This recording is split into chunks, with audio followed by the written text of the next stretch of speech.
خيركم من تعلم القرآن وعلمه. تم میں بہترین شخص وہ ہے جو قرآن سیکھے اور سکھائے. بسم اللہ الرحمن الرحیم. الحمدللہ تعالی آج کے اس خوبصورت سیگمنٹ کے اندر انشاءاللہ العزیز ہم 13ویں پارے کا خلاصہ اپنی سماعتوں کی نظر کریں گے. ڈاکٹر صاحب سے گزارش ہے، ڈاکٹر صاحب 13ویں پارے کے اندر کون کون سی صورتیں بیان کی ہیں؟ بسم اللہ الرحمن الرحیم.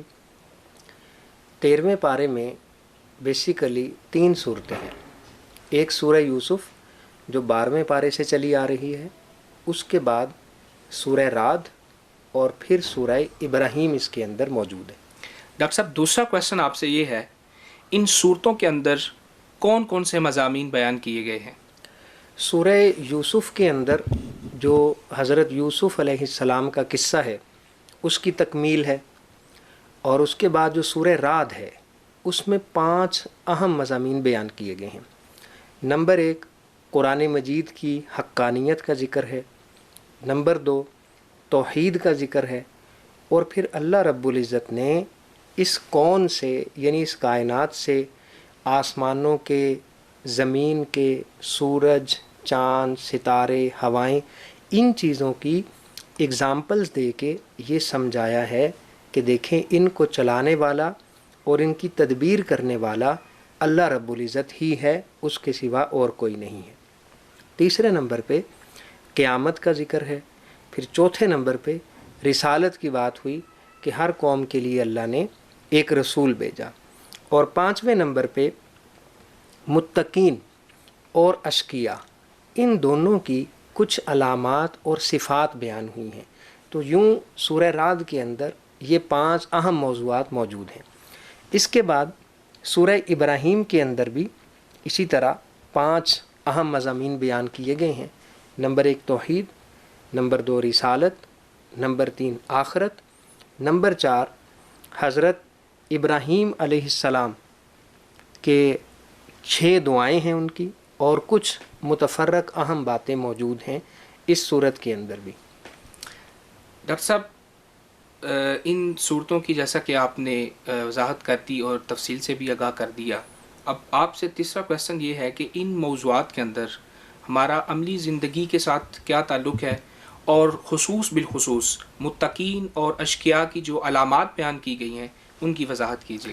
دیکھیں ویسے تو قرآن مجید کی ہر آیت انسانیت کے لیے رہنمائی ہے، روشنی ہے اور نور ہے، اور اس میں ہمارے لیے کسی نہ کسی طرح سبق، درس، عبرت، نصیحت، موٹیویشن موجود ہے. لیکن اس پارے کے اندر ہم اگر سلیکٹڈ آیات کا مطالعہ کریں اور ان کو اپنی پریکٹیکل لائف سے ریلیٹ کرنے کی کوشش کریں تو 2-3 چیزیں بہت اہم ہیں.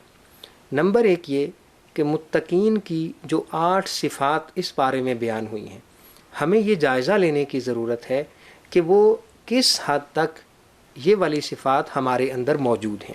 اسی طرح جو اشقیاء کی یعنی بدبختوں کی 3 صفات بیان ہوئی ہیں، ہمیں ان صفات سے بھی اپنے آپ کو بچانے کی کوشش کرنی ہے. اب ہم ان صفات کو نمبر وار دیکھتے ہیں کہ یہ متقین کی کون سی صفات ہیں، اور پھر ہمیں ان کو اپنے اندر ڈیولپ کرنے کی کیسے کوشش کرنی ہے. تو سب سے پہلے ان کی وفاداری کا ذکر ہے کہ وہ متقین اللہ اور اس کے رسول کے ساتھ وفادار ہوتے ہیں. ان کی جتنی اٹیچمنٹس ہیں، ان کی جتنی کمٹمنٹس ہوتی ہیں، ان سب میں جو سب سے بڑی کمٹمنٹ ہے، جو سب سے بڑی وفاداری ہے، وہ اللہ اور اس کے رسول کے ساتھ ہوتی ہے. صحیح.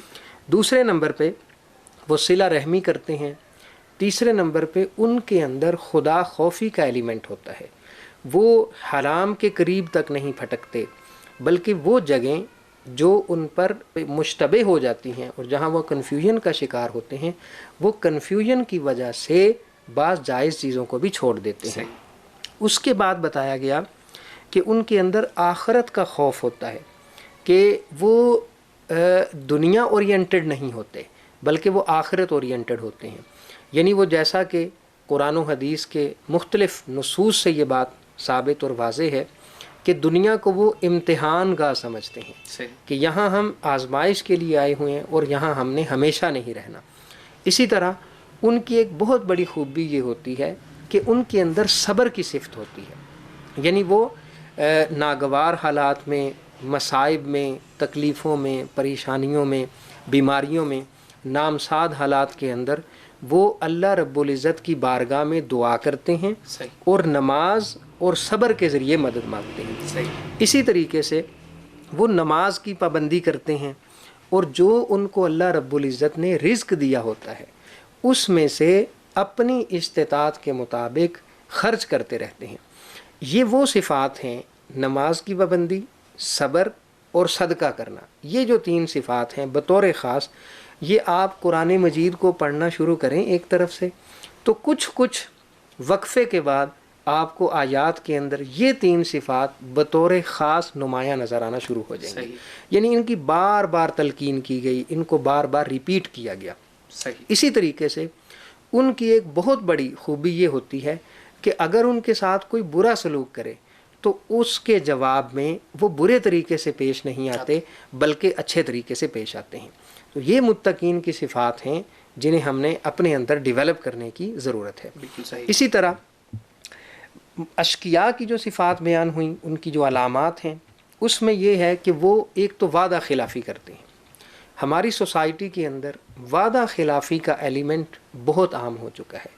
بڑے بڑے ایماندار دیانتدار لوگ وہ وعدے کی پاسداری نہیں کرتے اور اس کو لائٹ لیتے ہیں، حالانکہ اس کے بارے میں قرآن مجید نے بہت زیادہ زور دیا ہے۔ اسی طریقے سے قطع رحمی، یعنی وہ رشتوں کو، نعتوں کو جوڑنے کی بجائے توڑنے کی کوشش کرتے ہیں۔ وہ ہر وقت تنقیدیں ہی کرتے رہتے ہیں، ہر وقت عیب ہی ڈھونڈتے رہتے ہیں، ہر وقت رشتہ داروں میں کوئی نہ کوئی تجسس ہی کرتے رہتے ہیں۔ تو ان ساری چیزوں سے منع کیا گیا ہے۔ اسی طریقے سے وہ زمین کے اندر فساد پھیلاتے ہیں۔ یہ فساد کئی طرح کا ہو سکتا ہے، ایسے بھی ہو سکتا ہے بعض اوقات جھوٹی خبروں کے ذریعے فساد پھیلاتے ہیں، افواہوں کے ذریعے فساد پھیلاتے ہیں، یا پریکٹیکلی فزیکلی ظلم کے ذریعے ناانصافی کر کے اور ظلم کو پروموٹ کر کے، تو یہ فساد کی مختلف صورتیں ہیں جو وہ پھیلانے کی کوشش کرتے ہیں۔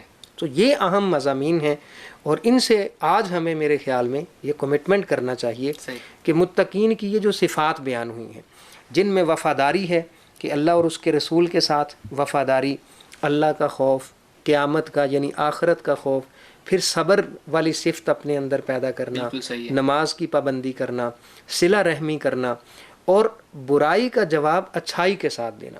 تو ہمیں چاہیے ان صفات کو اپنے اندر ڈیولپ کرنے کی کوشش کریں اور قطع رحمی سے بچیں، اسی طرح فساد فی الارض سے بچیں، اور اسی طریقے سے جو تیسری اہم چیز ہے جس پہ میں بہت زیادہ بات کرتا ہوں کہ وعدہ خلافی، اس سے ہمیں بچنے کی کوشش کرنی چاہیے۔ اسی طریقے سے سورہ ابراہیم کے اندر جو اہم باتیں ہیں ان میں سے 1-2 میں بیان کر دیتا ہوں کہ نعمتوں کی بڑھوتری کے لیے، نعمتوں میں اضافے کے لیے ایک ہی قانون ہے اور وہ ہے شکر کا قانون۔ اللہ فرماتا ہے لَإِن شَكَرْتُمْ لَأَزِيدَنَّكُمْ، اگر تم شکر گزار بن جاؤ گے اور شکوے کرنا چھوڑ دو گے اور اللہ کی بارگاہ میں اور لوگوں سے شکایتیں کرنا چھوڑ دو گے اور ناشکری والے رویے کو چھوڑ دو گے، تو اس سے کیا ہوگا، آہستہ آہستہ دیکھو گے کہ نعمتوں کے اندر اللہ رب العزت برکت پیدا کرنا شروع کر دے گا، نعمتوں کے اندر اضافہ ہونا شروع ہو جائے گا۔ اور اگر تم ناشکری کرو گے، شکر گزاری والا رویہ اختیار نہیں کرو گے، تو اس سے تمہارا اپنا ہی نقصان ہوگا، اور وہ اس طرح کہ جو پہلے والی نعمتیں ہیں وہ بھی تم سے چھننا شروع ہو جائیں گی، اور اس سے بھی بڑھ کے یہ کہ پھر اللہ رب العزت کا عذاب بڑا شدید ہے۔ تو اللہ تبارک و تعالیٰ سے دعا ہے کہ اللہ رب العزت ہمیں قرآن مجید کو سمجھنے اور پھر اس پر عمل کرنے کی توفیق عطا